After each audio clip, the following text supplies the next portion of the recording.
Oh my gosh, it works. Perfect. It's up. Hold on. Let's test.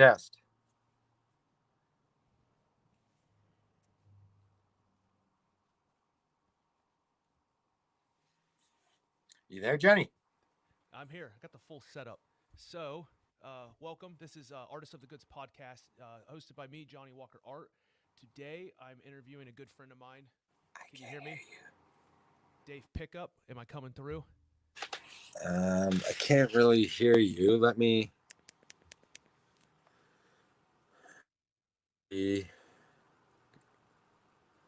Um, I got my volume all the way up, but I can't really hear you. Am I? So I'm not. Am I? Hold on. Now, can you hear me? Perfect. Okay, it was my mic. I got the full setup. I'm ready to go. Like I said, this is Artist of the Goods podcast, hosted by me, Johnny Walker Art. I'm here interviewing my good friend Dave Pickup, also known as City Slicker. Howdy. It's nice to see you again. Likewise, brother. Good to see your Yes, face. yes. I'm glad this is working. So the cool thing is, like, I wanted to do this podcast and kind of this video, um, just to give people a chance to experience what we all have in this art world, and how we all kind of met, and learn from one another. I was really excited because I wanted you to be the first one that I talked to. That's Um, awesome. for me, it wouldn't, you know, you kind of got me started in this. A little background so everybody else knows. I started talking to Dave probably 2013, 2014, um, on Facebook, Mm-hmm. when you had a Facebook, Dave. Yep. And it was around that time. I think you came out with a character too, at that time. Tommy, Pink Can Tommy, Paint yes. Can Tommy, you just came out with, like, you were just coming out with that Paint Can Tommy at that time. I was Yes. just like starting to get interested in sign painting, pinstriping, and you were answering every question that I had. Uh, Fast forward to, a couple years ago, where I actually got to meet you in Kentucky at Brushmasters. So Of all places in the world. exactly. But just kind of want to go over, a little bit about you, of course. Sure. Uh, if you want to talk about, where you're from, how you got started, a little bit of, where you're at now. So I'm originally from Toronto, Ontario, Canada. Hey, Born and raised. Spent um 28, 29 years there before I migrated to the wonderful United States of America. I met my wife. We met on Instagram years ago, just as friends, and through conversation and just liking each other's artwork and having so much in common, we became friends, and then over time developed a relationship, and now I call sunny San Luis Obispo, California home. Um, as far as painting goes, so I grew up in a fairly blue collar family. My mom has always been kind of artsy in the sense of she did a lot of needlepoint and kind of mom things, mm-hmm. cross stitch and stuff like that growing up. But I was never really around any real artists, especially like with what I do now with Mm-hmm. sign painting, pinstriping, lowbrow weirdos and stuff. What got me into it, of all things, was we used to do long road trips to go see my grandparents a couple times a year. They lived in the middle of nowhere, northern Ontario, Canada, a little town called Hearst. It's like 10 and a half, 11 hours north of Toronto, where I'm from.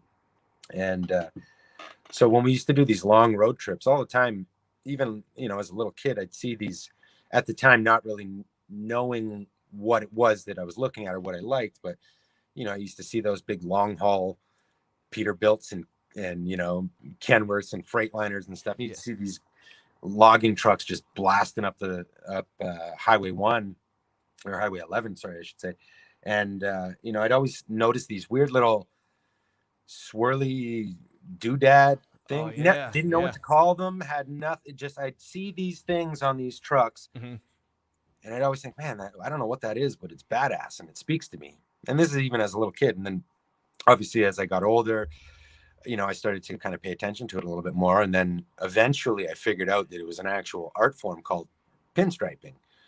So I started kind of looking around, trying to figure out a way that I could, how do I do this? I want to learn how to do this. This seems super cool. And it's not something I've ever seen in a book before. And again, not coming from a hot rod family or, an artist family, it was just so foreign to me. And then I ended up getting a couple just Michael's brand cheap small paintbrushes, and I think I used some Testors paint or something, and I attempted to try to do what I thought was pinstriping, and learned very quickly that okay, so one, whatever kind of paint these people are using is obviously some special paint, because I'd be trying to paint a little Uh, line, I'd get maybe 3/4 of an uh, inch, run out of paint, realize okay, this is not the right thing. This is before cell phones, and I guess the internet was around, but I wasn't really using it. uh, And I don't even know what it was or where it was. I figured out that it was actually, there was a name, that it was called pinstriping. hmm. And then once I figured out the name, then I kind of knew something to look for. So I started doing a little bit more research, and then I ended up finding out this paint called One Shot and these brushes called Mac brushes. And I went out to an art store on the other side of Toronto, sat in traffic for like 2.5 hours just to get there, all excited to Oh, buy some paint and buy a paintbrush that might do what I'm hoping it'll do. And then got home, cracked the can open, started painting immediately, realized I suck. And I had no idea what I was doing. And I didn't even realize I had any direction. I'm like, okay, well, whatever I'm doing here is clearly not like what I'm seeing on these big rigs. So, but I didn't stop. I just kept going. I just kept doing it. And just kept trying to paint stupid shit. And then, I started noticing that I could see it here and there in different, motorcycle magazines and car magazines and such. And so I just slowly started to try to just emulate what I saw. And then, I put the brushes down a few times here and there over the years, just out of frustration and not having any real goal or guidance, not knowing, what I'd potentially do with it. So, and then I got Instagram, oh and yeah. that was when a lot of things actually really changed for me, because uh, it was years ago that I first got Instagram. And um, I remember when I stepped to it, I was always told, or I believe, that Instagram was just for artists only. Like at this Hmm. point, Yeah. there was no hoes running around shaking their asses all over Instagram, or any, all of the other stuff that Uh, Instagram is encompassed now. But it was all just tattoos and painters and stuff. And so, and also at the time, I remember, I can't remember what the name of the page was, but there was this weird tone then on Instagram where if you got caught copying someone, it didn't matter what it was. If you were a tattoo artist and you copied someone else's idea or whatever, you would get just belittled. People would post you on certain pages and stuff. So I always told myself, I'm like, doesn't matter what I'm going to post on this little art page of mine, but mhm. it's always going to be my own things. I'm not going to copy people. I'm not going to try to imitate stuff. I'm just going to, I mean, even if I take influence from people, but I'm Mhm. still going to try to always do my own thing. And I just did. And over time, just from uh, meeting more people on social media and then actually putting faces to those names in real life, it's incredible, like yourself included, the amount of It's real like time, real life friends I've it, gained through this through whole art thing. exactly through social media. It's unbelievable. How long do you think it took you to take off from? I mean, Facebook, Instagram. Well, so with when I had Facebook, again, that was probably around I think I was still tattooing when I had Facebook.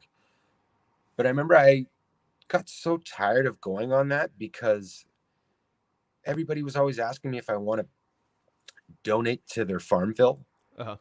Yeah. Do you want, hey, Dave, can you sponsor me so I can grow more carrots Uh-huh. in my virtual garden? And then just seeing the day to day, just the gripes that everybody Mhm. would have.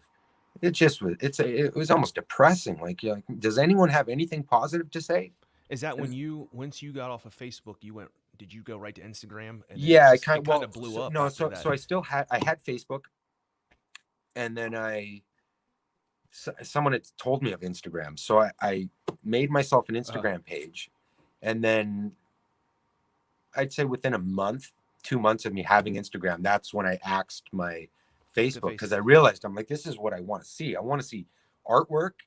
I want to see photos of, even if it's friends, kids, whatever it is. Mhm. I want to see the thing, and then have the option to read the little blurb that they've written underneath, instead of the opposite on Facebook, where it's just you're scrolling for an hour through someone's telling you how horrible their morning was. Well, you And and this led to you like actually going to some big shows, right? Like hot rod shows out in California. yeah, I Gina and I, my wife, we started just going to shows, just to spectate, just to, Hmm. and a couple different shows that we went. One of the big shows, one of the real actual changers for me was, we were at Born Free. Was it 9 or 10? Anyways, and a mutual other friend of mine, Joshua Jeanette, shout out to JG Experience on Instagram. Joshua is a wonderful human being, is just like you, is now turned into a great friend of mine. He had a booth vending at Born Free. Him and I had kind of talked back and forth over the years, but Hmm. that was still when I was in Canada and he was in California. So Gina and I were walking through the show, and then we see him, and he has his booth set up. His wife and kids were there, and they're kind of hanging out. And I kind of got starstruck. I was like, holy shit, it's Uh, Joshua. And then I ran up, gave the guy a big bear hug. Obviously, this is mhm. pre-COVID. And him and I, we just, once we actually shook hands in person, and we're now real life friends, um, he actually invited me and Gina to join him, and split booth here and there for a Uh, couple shows. And yeah, I mean, I don't necessarily want to put it on him like that he took us under his wing, but mhm. he absolutely 100%, I'll give him credit for kind of opening that door for us. That's one thing And I've noticed about like in this I could say career field, mhm, uh, how nice everybody is, and all you got to do is ask. And that's one thing I think everybody can say. Like you have been nothing but helpful to people that are you're always like people who are just willing to ask questions. You have went out your way to help them, show them, demonstrate to pass this on because it's this kind of stuff. If no one's passing it on, it's gonna die. And I oh think yeah, when I we were agree younger, wholeheartedly. we didn't like no one knew who did these things. I mean, you kind of maybe saw some like you said hot rod magazines or whatever, but these are big guys, and you don't. I mean, of course, before pre Facebook and Instagram, you For didn't. There sure. was no way to contact these people. Uh, and where I grew up, no one was doing this.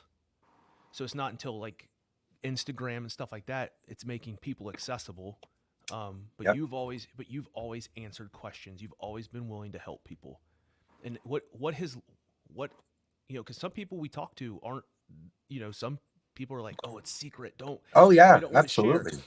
What has what has led you to be, humble about this? Well, one thing, so skipping back to when I was, still like the Canadian kid, just trying to learn in my garage Hmm. all winter long, all summer long. Um, Anytime I ever reached out to older guys, I was basically just, I had doors just slam in my face, Hmm. figuratively speaking.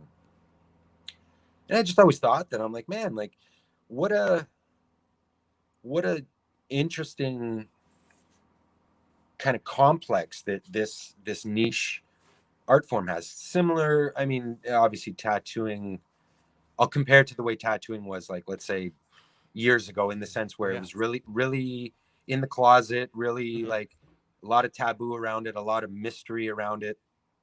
And I've never understood the idea that, not with all, because there's some fantastic senior painters to you or I, out there that are just wealth of knowledge, and Hmm. that are willing to share that knowledge with anyone. Definitely. but I've never understood the idea that in one breath you'll hear some of the older generation where they'll be upset that the trade is dying or has gone through decades worth of lulls and slow periods as a trade in a whole. Sure, certain Mhm. specific geographical towns and cities, there's sign painters that have probably never slowed down, Mhm. or pinstripers, that just they have their game on lock and everyone knows them and they've been around forever. So they're just that work is just steadily coming. Mhm. But as a whole, you know, obviously things like vinyl becoming a thing that didn't do much Yeah. help for anyone. But there's a lot of older guys out there that just, like I said, on one hand they complain that the trade is dying, but then on the other hand, when someone says, well, Mhm. hey, could you show me what to do, and then, oh, I don't take on apprentices, like, figure it out yourself, kid. Mhm. And okay. And I always thought that was so strange. I'm like, well, I mean, if you don't want this trade to die, if you want this to flourish, don't you need to pass on the wealth of knowledge that you Mhm. have in your head? And so um but having people shut the door on me and just ignore me and not answer my questions and stuff, I just took it as like, okay, like, I mean, if you're choosing not to tell me, that's your choice, but that's not going Yeah. to stop You me just go from find how to, it's not going find to out stop me in somewhere my else. quest for Yeah. knowledge, right? And then so over the years, anyone who ever asked me anything, because I don't think I'm better than anyone, don't think I think the only thing that I do have that maybe some people don't is that I do have a drive. Like when I want to hit that Mhm. go button when show season starts, or Uh-huh. I'll go, like, I get busy with it like anyone does. So and I mean, for each and every one of us, nobody can take away anything from us. So, for example, years ago when you hit me up on Facebook, I was no senior to Mhm. you in the paint world. I mean, maybe a little bit, but nothing. I'm no pro, and so I just thought, I'm like, okay, well, this guy's taking a moment to ask me something because he Mhm. sees something in me that he feels he could potentially learn from. So I have two avenues. I could either answer him, Yeah. Or just answer him, and what he does with that information is up to him. Mhm. It's not by me telling you something or sharing something that I've trial and error learned over the years. It's not all of a sudden, once I've told you, I don't forget it. It's not like it's no longer my knowledge. and that's the other So, thing.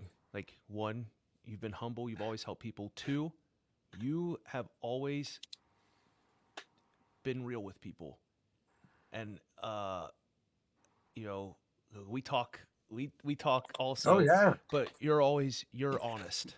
Um and I think that goes that goes a long way. And it's gonna I think it drives people towards you. I've seen you put out a video. You know your cutouts. I know you push a lot of cutouts, and you put a lot of detail in your cutouts. It's not just a solid. Um, there's depth and dimension into your cutouts. It's not just a solid piece. Um, but like I actually have one right here sitting next to me. mm-hmm. Um, this one right here, Little eyeballs, yeah. where you did your video, how you demonstrated on how to seal the edges, and I Mm-hmm. reached out to you also about that. Like, I went out and bought the caulking, everything, how to actually seal the edges on these so they're not getting trashed in the weather. It makes them Mm-hmm. nice and smooth. They look a lot better, more presentable. Um, More just paintable, more, yeah. And that's kind of like what I wanted to do with this. Give people opportunity to learn from everybody that they might not think is so accessible. But also reach out through this or social media and see what. Hey, I'm be talking to. Oh, I'm talking to Dave. What do you want to know? That right? kind of thing. We did this one pretty quick, so there'll be another one. Don't worry. But Oh, there's a lot of things like things that you do. We've talked before, like your brushes. You hot rod your brushes. You know, some people they'll cut the hairs down or mm-hmm. whatever. You go even further. I don't even like this is just a regular brush. You go even further where you take down an actual piece of the brush, Oh correct? yeah. Like I've always, for that stuff, I just look at it. I figure, okay, well, so certain brushes, I mean, every brush is going to have its use. And I'm still learning all kinds of different Mhm. brushes, but there's a few detail brushes that I use, made by Gerald Tidwell.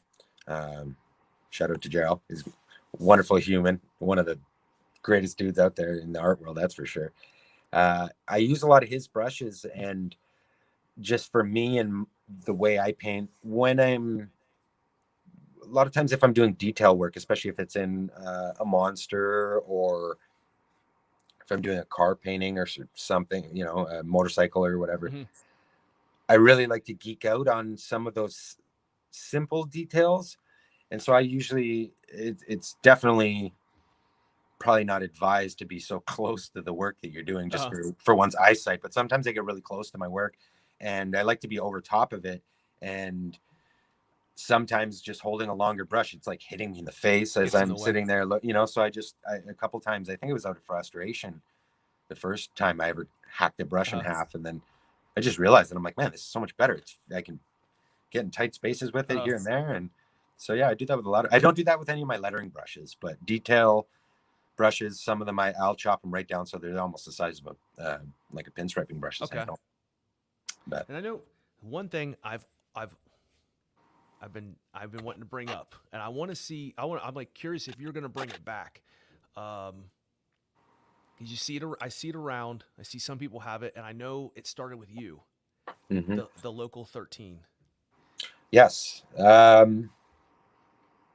that's an interesting one because so years ago, again, around the time that I got Instagram, uh, I had just, so I did that drawing initially. I was just trying to come up with an idea for just a new business card for Mhm. myself. And I've always been a fan of, and I used to imply this with tattooing and a lot of things. I've always been a fan of like less can be more, or less is Mhm. more. Simple, try to make things clean, legible, direct. And I used to really like a lot of just those union logos, Mhm. various, trades worker stuff, because I've been in trades a long time. So I always admired some of those simple, like an electrician's logo that was designed in the 40s or the Mhm. 50s or whatever. And so I just kind of doodled this little drawing for myself. And then a couple of my pinstriping buddies on Instagram at the time, I posted the photo, and then they hit me up and they said, dude, that's pretty badass, simple Mhm. little design. Would you be okay with potentially removing your specific name from that logo and then inserting my pinstriping handle? And then I thought, shit, I mean, sure, it's just a drawing. I was going to just make this a business card, Uh-huh. but I mean, yeah, I don't mind, no problem. So I did that for probably two or three friends, four friends, and then a couple more guys hit me up saying, hey, I saw this gentleman or lady have this logo, and how do I get one? And then I think, I mean, shit, you I just have think to ask. It's it's not kind of really. cool to see. I've seen throughout the last couple years, more and more people are using it, Yeah, and it's they it's don't. definitely. And I don't think they know. Like it's kind of cool. Like it came from you, and it's something that's caught on. You'll see painters and stuff. You'll see it on their paint boxes, or Hmm, hmm. of course tattooed. That's the big thing. But I'm starting to see it now. Like you'll see in the background of people's photos, and Yeah, it's kind of it's caught a on. trip. And I don't think a lot of people know that it originated with you. It's definitely a trip. Kind of to digress a little bit to your initial question. I still, shit. I've got a I mean, it's most of it's worn off, but I've Uh, got it tattooed on the palm of my hand, and I still want to make it for people, and if anyone's interested in it. But uh, I lost a bit of my steam on it because every time I made one of those logos for someone, I was just making it to like, I guess once beyond the first, let's say, five or six of them that uh, I made, um, when people would hit me up for them, it was interesting because let's say 10 people would hit me up. 9 people would be genuinely like stoked on it, and they'd be Uh-huh. inquiring like, hey, how do I get one? Like, do you think you could make me one? If and then I would have of course there's always the one rotten, like I'd have someone hit me up and ask me like how much, and I'd say Uh-huh. like I don't sell these. They'd say, well, Yeah. how much to get one? I'd be like, I make these if for nothing else, I'm making these for camaraderie. I'm Uh-huh. making these for friendship, because I like having friends, and I would rather be cool with someone than not. Uh-huh. And in the paint world, if I could be friends with everyone, I would be. Again, there's people that Well, it's kind of probably cool. You'll see it. I mean, if you like, of course, on Instagram, social media, you'll see it tattooed on people. They're yeah, painting or whatever, and it's like, if you know it's what you're looking crazy. for, yeah, you'll see it, and it's pretty cool to see that mark. I think it's getting more popular, especially It's when we were at Brushmasters, mhm. and you start looking around and you start seeing you're seeing your mark everywhere. Yeah, and I think, holy shit, like Yeah. it's definitely it's definitely one of those things to like kind of put things in check. Like, um, again, there was a couple people that asked me to make them logos, and maybe it was the way that I interpreted the way they were asking me, but they treated me as though I think I'm a rock star because of it. And I was like, you obviously don't. Hmm. I don't think you know me, because anyone that knows me, like, it was strictly for fun, to make friends and have something. Uh, One thing I did notice, like a couple years back, when kind of I don't want to say in the height of it, but when fairly regularly someone would be asking me for it, I thought it was really cool to also see the other connections, because numerous different friends would tell me, they'd say, hey, I didn't even know such and such down south, that I don't know, in the Carolinas or Uh-huh. wherever, down in Louisiana, that's painting. I didn't even know that you were friends with them, but I saw that they had that logo, and then I Yeah. reached out to them, and now we correspond, and I'm like, Uh-huh. it's amazing. Like, even like if I'm stepping back from it, just to see that little logo of a couple crossing paintbrushes has just brought so many people together. Yeah. Like, Yeah. I think that's fantastic. That's why I see what I'm going, and I think the same thing. Like, wait, I was like, oh man, they know Dave, like they, and that's the instant thing that I'm like, oh man, you know, how many people you've met doing this? Oh, it's great. It's wild. Like, since just getting involved in the art world, like you said earlier, the amount of just incredible humans, like you see, especially with some of the climates going on right now, with all the politics and stuff. Like, so many people are going to be Mm. so set in their ways with every other aspect of life, that they can't budge on it. Like, they Mm-hmm. can't free themselves from feeling one way or the other on Yeah, so many things. You just stop talking about stuff like that to people, and you start talking to them about artwork.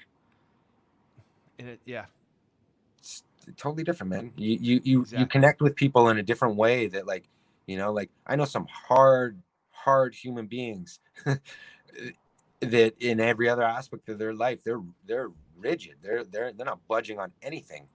You start talking to them about drawing a rose, or Uh, taking a ballpoint pen and sketching out like a beautiful name or something like that, and then it just you see the veils lift on people. now, Takes them back to their childhood, makes them now the feel like because it's vulnerable for anyone, right? Putting a piece of now, yourself on paper, or on a car, or on someone's skin, that's it's a pretty personal thing for the artist. and I think it puts us at a, you know, kind of at the same level. Like people can see eye to eye, Yeah, and put, like you said, put all that stuff to the side, it's great. and be able to have a good time. You have, like, I mean, look at all the Brushmaster events that you go the first day of the 4 or 5 day events, when, especially with, I mean, if it's not a returning, like a reunion for all of us, Yeah. when you see these people where the first day they get to these events, and they're kind of in their corner, or Yeah. they're stuck in their, You're like the new kid at school. yeah, they're stuck in Yeah. their chair. Yeah, exactly. They're just like the new kid in school. But then by the third day, towards the end of the events, like, nobody wants to go to bed. Everyone's like, let's No, paint till 6 o'clock in the morning, that's why I loved it. take a Like little cat nap, and then let's yeah, get back and at it. everybody stayed up all night painting. It was just Yeah. it was it was amazing, and the friendships that you know that we made Oh, there. You know, the it's people that we get to paramount. meet. That's, I mean, Yeah, people that'll just, friends that you'll have for the rest of your life. yeah. Well, It's so now cool. It's artwork is, you talked about tattooing, yeah. and I want to talk a little bit about that because I know we've talked about, you know, you were thinking about coming back and tattooing again, just like how you got started, because everybody has a cool like how they got started tattoo story, Hmm. and you know, for me, I did a, you know, a different type of apprenticeship. I don't know if people really do those any like, you know, building like making your own needles with a jig, all that, you know, Yep. scrubbing tubes, Scrubbing like the dirty, tubes. yeah, all the dirty work. Uh, and I like hearing those stories of like people, you know, you have to start at the bottom kind of thing. Hmm. Yeah. So when I started tattooing, um, oddly enough, because as I had said earlier, that I kind of stopped and started pinstriping a few times while I was like still figuring it out. Hmm. So I had pinstriped the rear, like a little cowl piece on, who later on became my mentor, boss for tattooing. Um, I pinstriped some pieces on his Triumph, and then when I was finished, and I was so embarrassed with the work that I did, because to me, seeing the other stuff that I'd see with pinstriping, I was like, fuck, this is terrible. But he was happy with it. He loved it. And I remember I was the one day I was delivering a few parts to him, and it was weird the way he sprung it on me, because he just said, hey, Dave, obviously you get tattooed by me all the time, and I know you love tattoos. And have you ever thought of tattooing? And I had absolutely 100% thought of tattooing Uh-huh. countless times, but I had never thought of it in a realistic way. I just, like so many people, oh man, it'd be crazy to be a tattooer. It'd be cool to do that. What a job that is. Like, way to screw off life and just doodle on people. That'd be amazing. But I never thought of anything into it seriously. And then he asked me, he said, well, have you ever thought of tattooing? And I was like, of course I have. And he said, well, do you want a tattoo? And then I kind of took it as like, are you inviting me into this, Yeah. crazy, mysterious world of body art? And I was like, I figured, saying no is just, I try not to say no to too many things in life, because you're just closing doors on Uh-huh. yourself. So I said, yeah, I'd love to learn. And then he did the whole, okay, next Saturday, because I still had a full-time job. So Uh-huh. he's like, next Saturday, just come down to the shop and just be ready to learn. Okay. And so I just went down, and the first while was just typical, kind of sit around and watch and change garbage, and learn how to break down a tattooer's station after they're finished the tattoo, and basically bring their station back up to par so it's ready for next tattoo, and Hmm. um, just be a grunt. And yeah, I did that for a while, and then my boss bought me, what was the name of the machine? It was funny because the machine itself, it came unassembled, and the box that it came in resembled that of like a model car, like a monster. Oh, no way. What the heck? That's gonna bug me now. What did it? Was it? It wasn't a Huck Spalding, was it? No, it wasn't a Spalding. Was it an Icon? Shoot. Anyways, but it was just this funny machine. Turned out, once we built it and everything, it wasn't the greatest machine ever. It didn't throw very hard, Uh-huh. but just the idea of learning to physically take something, and even though I wasn't really soldering anything together, just helped me at least figure out, How it it's like, works. yeah, how it works. Okay, Yeah. there's this part and this part, there's springs and the coils, and okay. And so we built that, and then he had me start doing needles and scrubbing tubes and all that shit, and learn how to run an autoclave. And then I think I tattooed a few pieces of like pigskin and stuff. And then he was kind of under the mindset that he's like, that sure, you can sit there and tattoo pigskin for the rest of your life if you Uh-huh. want, but until you actually, get busy with it and tattoo someone's skin, you're just playing in the mud. So I started tattooing myself, did few Oh, tattoos, on my thighs. yes. And My first one I did on myself. I was I was nervous. I was oh so yeah, nervous. I was sweating. I stripped down to my boxers. I was so nice. hot, and I would get ready, and I'd go. I was on my thigh, and I'd get it real close to my leg, and my hand would start doing this. My hand would start shaking, and I'd stop. It took me 30 minutes to go from like here, like up top, like from my shoulder, Hmm. and actually and put the needle into my thigh. It was about a 30-minute go around. I was so nervous, but after that, I mean, it was Smooth same thing. sailing. Yeah, yeah, Yeah. Yeah, I remember the first couple times I tattooed myself, just looking over at everyone else in the shop, and I'm like, this is stupid. Like, why am I doing this? yeah. Like, I mean, this isn't. It's not like I mean, if you're having me do this to like get over the self, you know, just to get over myself and the idea of like putting yourself through a little bit of like Uh huh. chosen pain. But I'm like, the idea of that, like, okay, I get it. But other than that, I'm like, to just tattoo yourself, especially for a beginner, it's like, cool, Yeah. thanks, guys. Now I just like turned my thigh into And you're like, shit. that's And what you're like. Okay, you show you take out your flip phone, you take a picture, and you text it to all your friends, and you're like, guys, I'm ready to go. yeah. Like that's oh And man. and then I think just after that, it was just, obviously tattoo a bunch of friends, tattoo all the Yeah, boys, yeah. fill them up with, I never actually did.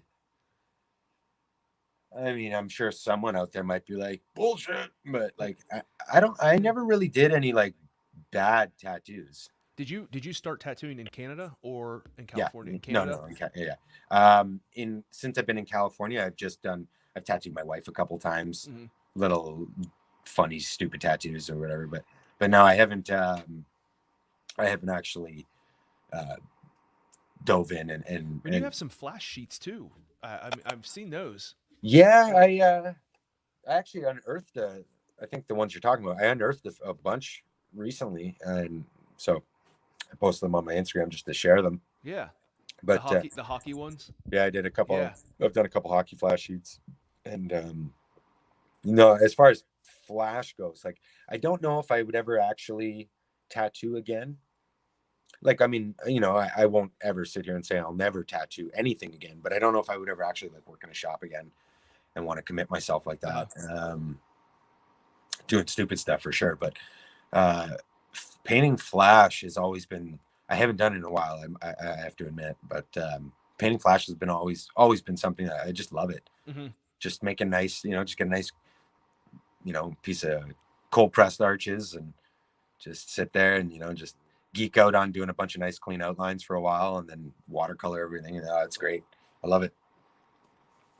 I I like it, but I do not like it when you're almost done with one and you mess something up with and Yeah. the watercolor runs and you're like, oh, just making some splatter marks and Yeah, that's where just doing the old Bob Ross in it comes into play. All right, well, I guess we're changing yeah, the background, or we're yeah, adding a background now, yeah. or yeah, So we're you cut them out individually, and then you put them all on one piece of paper afterwards.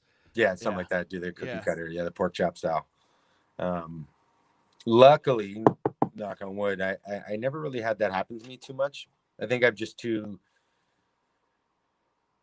like tedious with what I'm doing. Like, I'd always make sure to keep all my watercolors just like well away from the piece that I'm working on, and just avoid trying to like shake my brush off anywhere near it so I'm not getting splashes on it and stuff. Well, So these pieces. So I have a couple of your stickers, of mhm. course. Um, so like these here, did you? I know this one's a cutout, but did you for your stickers here? Mhm. Did you do?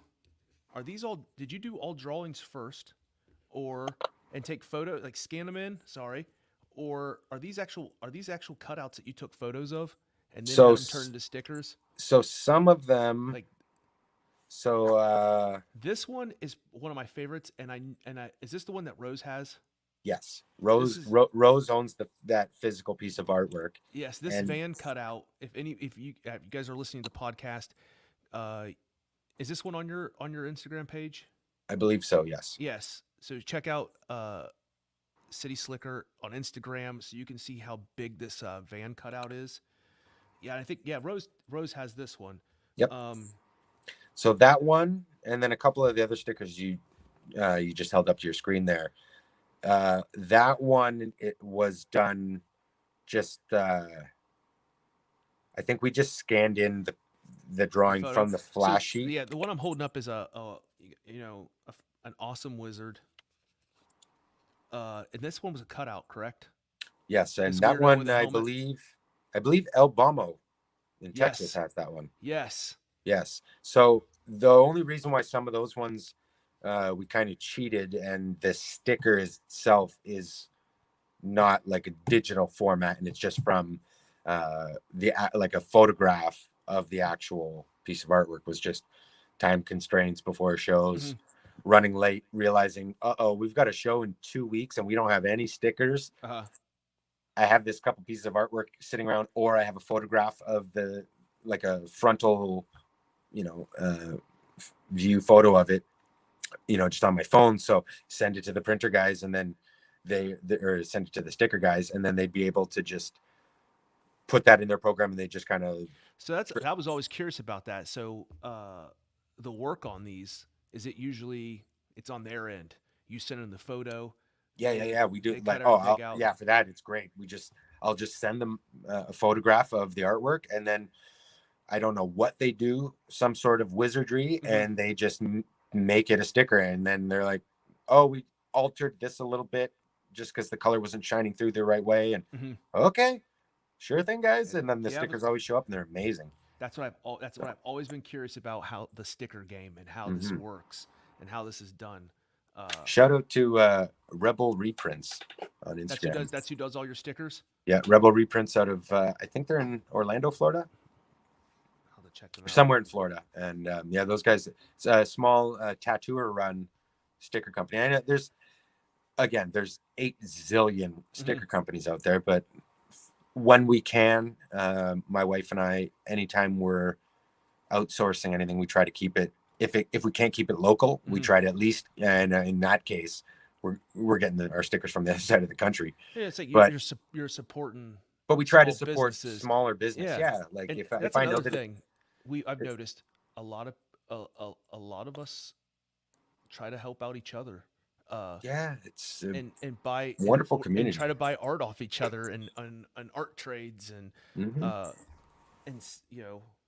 like I ended up buying this. I got this one off of you, and we did a trade on stuff, and it's just cool to get packages in the mail. But that's the other thing. Like I've noticed, a lot of us buy from each other. Yeah, it's great. I've got.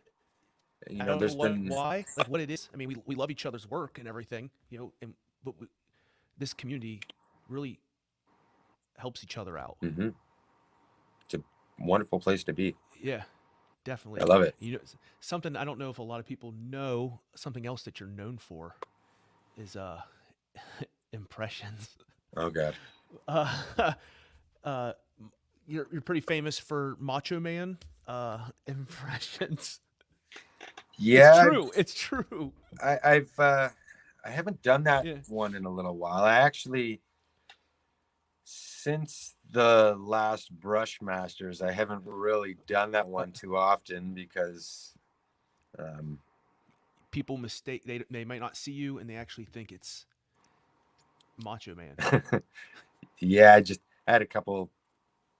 I'll keep it polite, but I had a couple people just kind of asked me to do the impression a few too many times over the course of a weekend, and it kind of wore me dry a little bit. But I think maybe at some point while we're chatting, Randy might come out for a moment.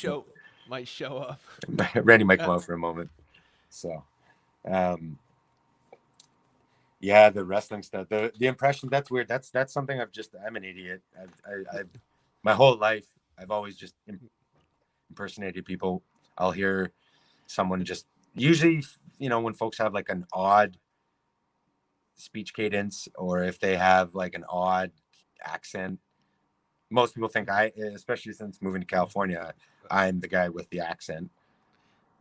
Anytime I say a or Hey. about, Uh-huh. yeah, everybody, I could talk to someone for 20 minutes and then I'll just say one word and then they just stop. Hold on, what did Yeah. you just say? And I'm, Like, oh, what did I say? And where they're are you like, from? where are you from? Yeah. But oddly, I will have people, a lot of people won't even think it's Canada. A lot of people ask me if I'm from like the Dakotas or like That. Wisconsin. Yeah. They'll think I'm, they'll say, hey, you from, South Dakota, eh? No. You are you're a Packers fan, right? Yes. I won't go as far to say like I'm not a diehard fan. I think I'm just like, I guess by proxy, I'm a Packer fan. Growing up, everyone in my family, my dad was a huge Packers fan. My twin brother still is like a huge Packers fan. All my buddies, they were all into Green Bay. So yeah, no, if I am rooting for a team in It's football, I'll definitely say I'm a cheesehead for sure. oh no. But I don't watch a lot of football. Last year I went down to Los Angeles. Actually, my brother and two or three of our good friends, they actually flew out for a weekend, and we had a boys' weekend down in LA. And we saw, first we went to a Stanford game, which was actually pretty cool, and then we watched the Packers play the LA Rams. That was actually a See, really good game. for me, Tickets were so goddamn yeah, expensive though. That I was can't terrible. watch it. I can't Oh, it watch was it. horrible. I can't watch it on TV. I don't have the attention span to watch any sports. Yeah, I'm like that a lot as well. If it was in person, I think it's the experience of, everybody there and that huge screen that sits in front of you will probably Hmm. keep my attention. I just don't have the attention span to keep it. I get bored very, very easy. Yep, I'm the same way. Yeah. I don't know how anyone can watch golf or tennis or uh, it's kind of, I mean, shit, the list goes on. Um, Growing up for me, I've always played sports. I played hockey for 20 plus years growing up, and baseball, and played football in high school, and all the other skateboarding and snowboarding and all kinds of shit. But That's something I noticed too. Like, a lot of creatives are, I mean, are kind of the same way. Not a lot of, I've seen a lot of people are focused on, what they really, really love to do. And they mhm, put all that into, whatever that is, whatever they're working on, they put all that into that. They don't really have any other distractions. yeah, it's amazing the way some of Yeah. that stuff goes. Yeah. I love seeing, and I think, I mean, if we're talking about just art stuff, I think absolutely everyone has it in them. I've heard so many people say, "Oh, I can't even draw a stick figure," and I'm like, "Give me an hour, and I'll have you drawing something for sure." A lot of people they'll set those roadblocks on themselves, especially when it comes to creative stuff, because Mhm. you get the people that it's not manly, you know, to paint something, let alone paint something like you're painting with a pink line. Yeah, I am. I'm loving every second of it. Those are the same people they're like, ask you to do something for them for free. Yeah, Yeah. everybody gets that, but depends on who it is and what it is Yeah. they're asking for and what you're doing. Because you know, you ask, you go into a grocery store and ask for something for free or you get a discount on it because you Yeah. just know the manager. Like they're probably gonna be like, "Yeah, we Yeah. can't help you with that. I'm Yeah. sorry." So, Well, do you have any shows? I mean, given what's going on, any shows we that that'll be coming up, or lined up, in the future that you guys will be going to? well, again with all the COVID stuff. So Hmm. this year we were slotted.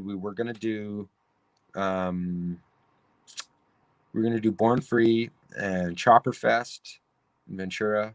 Great show.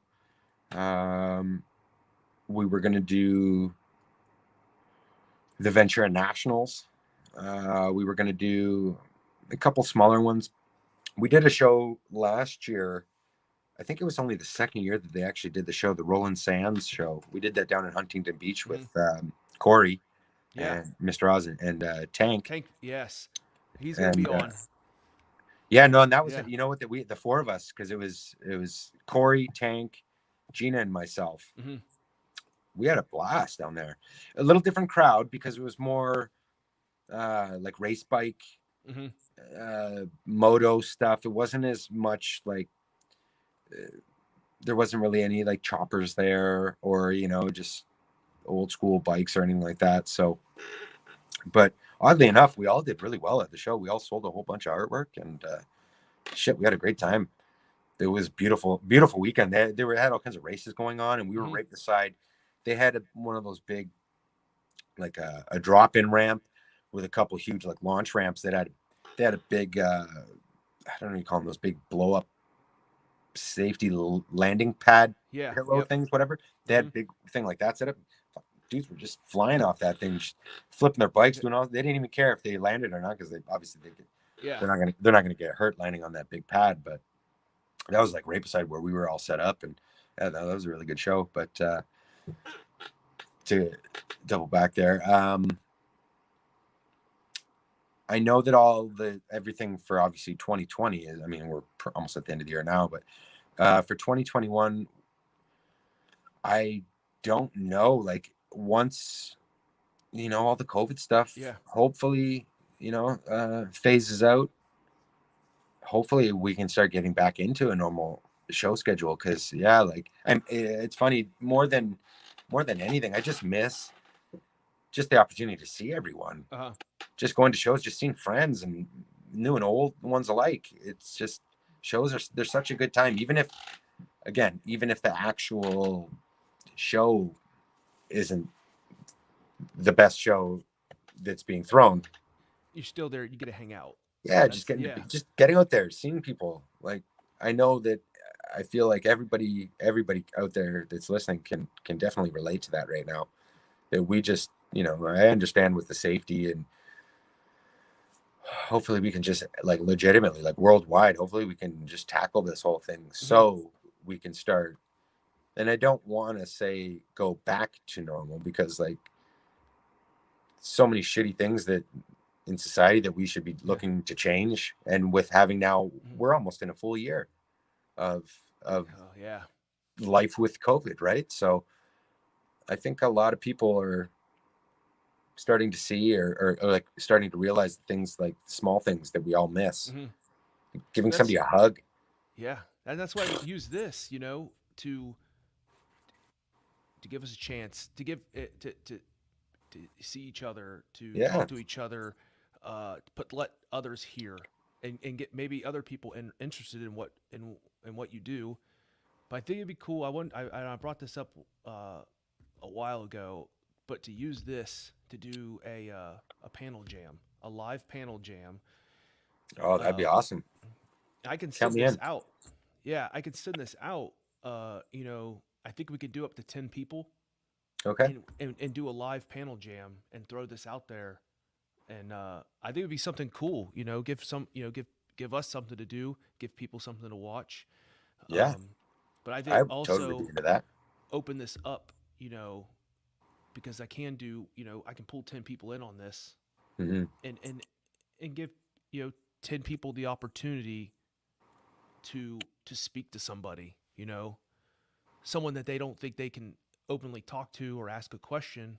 Someone that they But think otherwise might be inaccessible. correct, Yeah, yeah, yeah. and give people that opportunity to learn, like, hey, here, like, hey, today this is what we're gonna do, this, and all you need to do is have a pencil and paper, Yeah. and that's it, and just learn some, like what you did with me, like just sketching out designs, like pinstriping designs, um, and how much that helped by just going through those motions on paper, those basic motions. And now I have a sketchbook with designs in them that, like, oh man, what am I going to paint?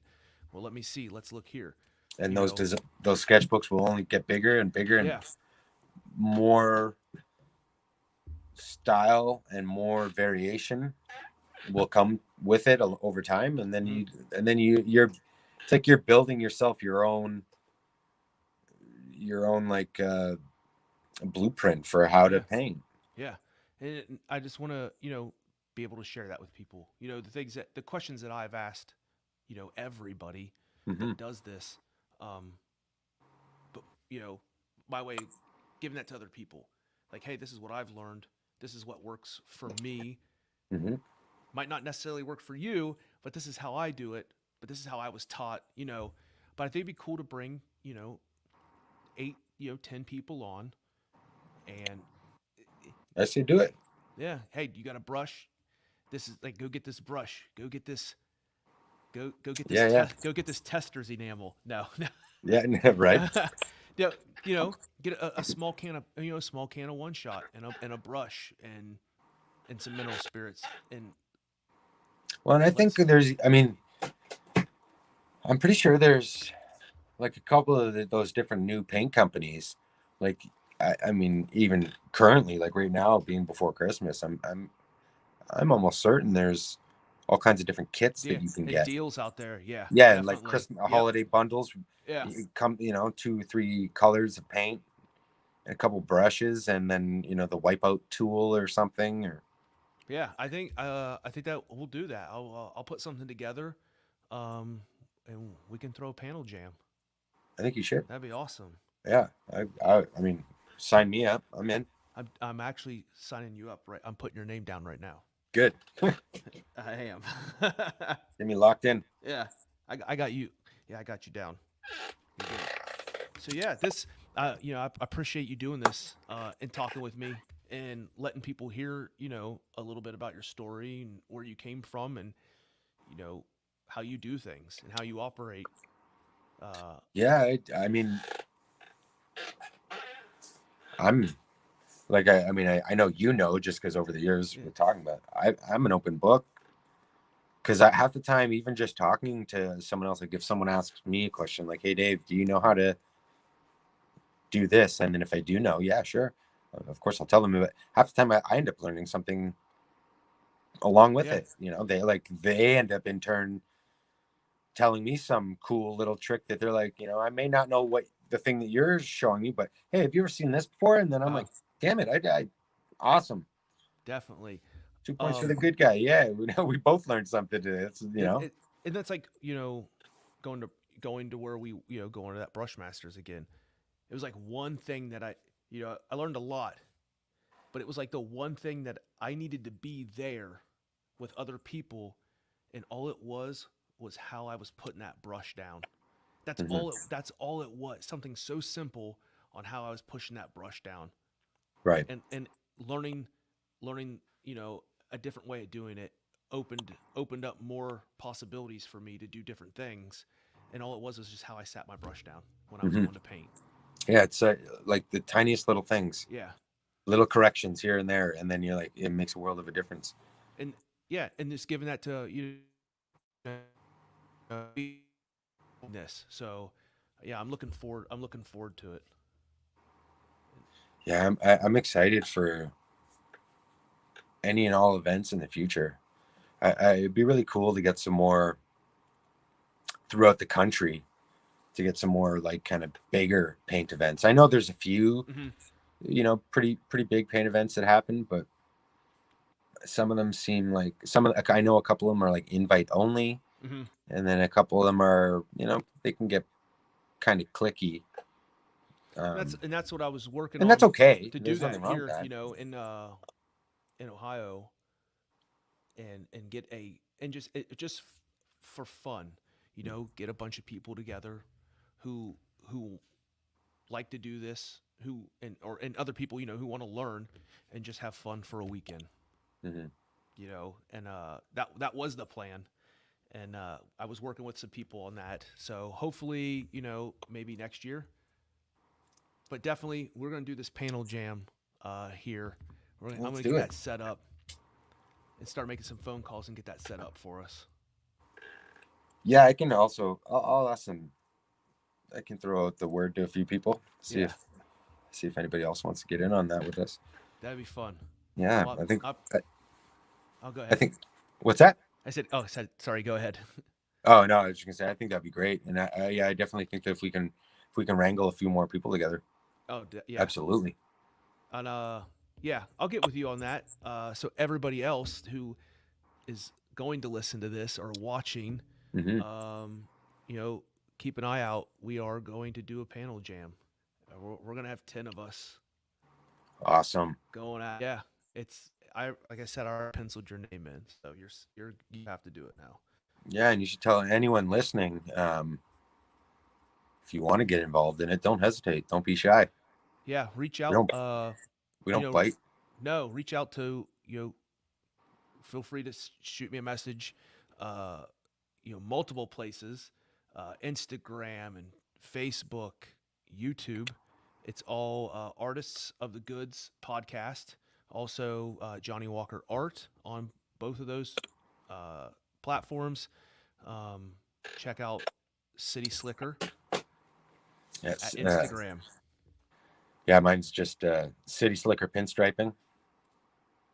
You can find me on. I think yeah, I'm all I have is Instagram. I don't have a Twitter. I don't have No, a. neither. Yeah. I don't have anything like that. But yeah, I'm accessible. All you got to do is holler at me. And are you taking on commissions or anything right now?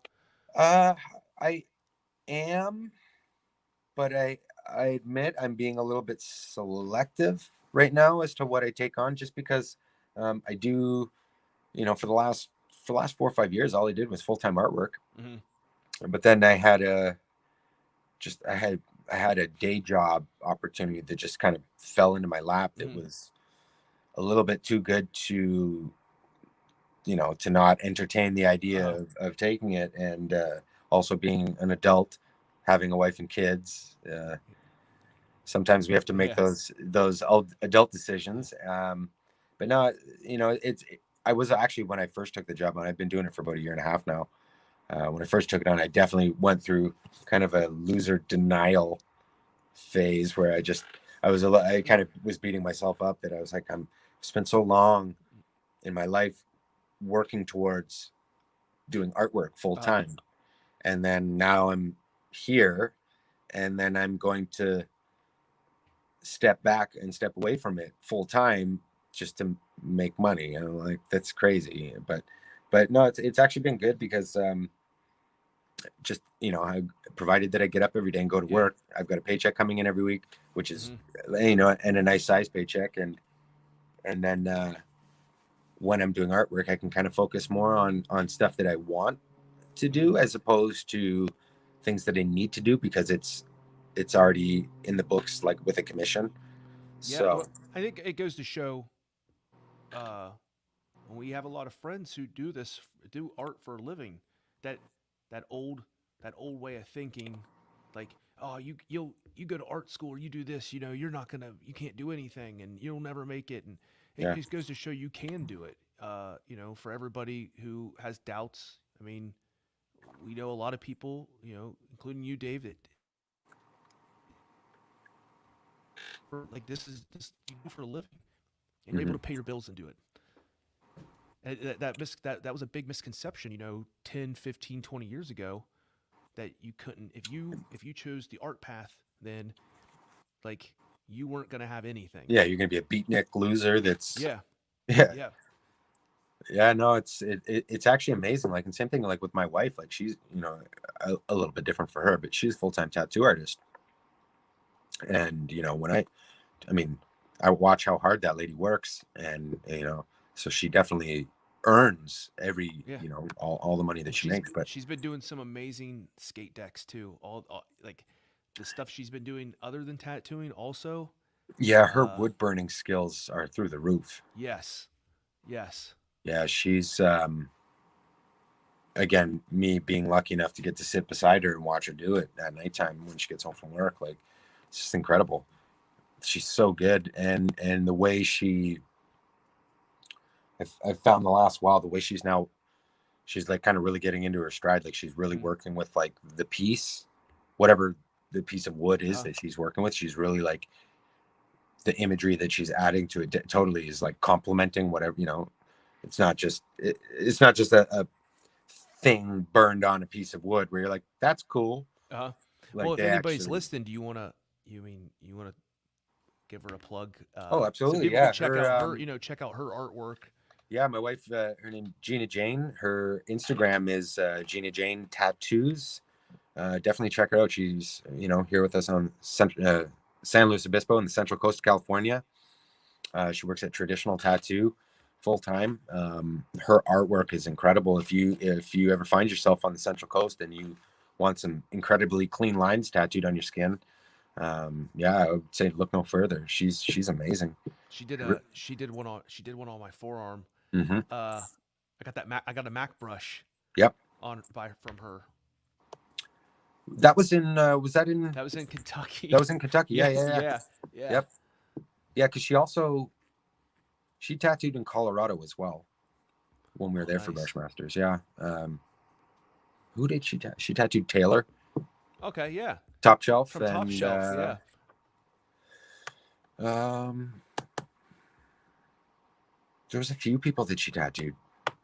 I think she tattooed. Oh yeah, Ashley from Restless Roots Signs. She tattooed her at Brushmasters in Colorado. I think she tattooed Corey as well, but I'm not 100% on that one. Don't quote me, but I think she might have. So that's what everybody needs to do. If you're interested in this, check out Brushmasters so you can learn some nice, sweet tricks and secrets and meet a bunch of people and get tattooed. Yep. It's an all-inclusive event. It's great. Definitely. It's like a one-stop shop for like everything. Like, I think a lot of us look forward to it. Like that's I get super excited. Like, oh, I did the Brushmasters in Cincinnati, a small get together with Corey, Big Me's, and I met a bunch of people there. There are people flying in, for like a day from North Carolina, just to start pinstriping. Yeah. When we were in, I think it was in Kentucky. Like there was a couple that was there from Dubai. Yes. Yep. There was a couple that was there. I want to say there was a couple that was there from like Scotland. Yeah, Ireland, maybe. I remember there was a couple from Dubai. Yeah, I thought that was amazing. Yep. I'm like, wow, like shit, you guys came all the way over here just to get down with all of us degenerates. Yeah. It was amazing. Yeah, it was good. It was great. I'm looking. Yeah, I really enjoy those events. Honestly, like I'll keep going to them. Just to shit. Even if I don't have my paintbrushes with me, I'll just borrow a brush from someone and then just paint with friends. Just show open the Thunder Pig. Yep. Come in the Thunder Pig and just have a weekend of painting. Exactly. So good. Like I said, I appreciate you doing this with me. Like I said, I was really excited. I wanted you to be the first person, since you were the one that got me pretty much going in this kind of stuff. That's awesome, Johnny. You've always been helpful. So no, I really appreciate it. I appreciate you, brother. And doing this panel jam. So yeah, everybody check out City Slicker Pinstriping on Instagram. Message him, buy art, hit him up, hit his wife up for tattoos. Thank you very much. Thanks for listening. Like I said, YouTube, Artists of the Goods podcast. Also on Anchor. It's going to push it out to Apple, Spotify, Google. So there's going to be multiple platforms you could listen to this. Also watch the videos live. Cool. Well, thank you. I appreciate it. Awesome, Johnny. I'll talk to you soon. Johnny, you are world class, my friend. No, thank you. Love you, brother. Love you too. See ya. All right. Bye.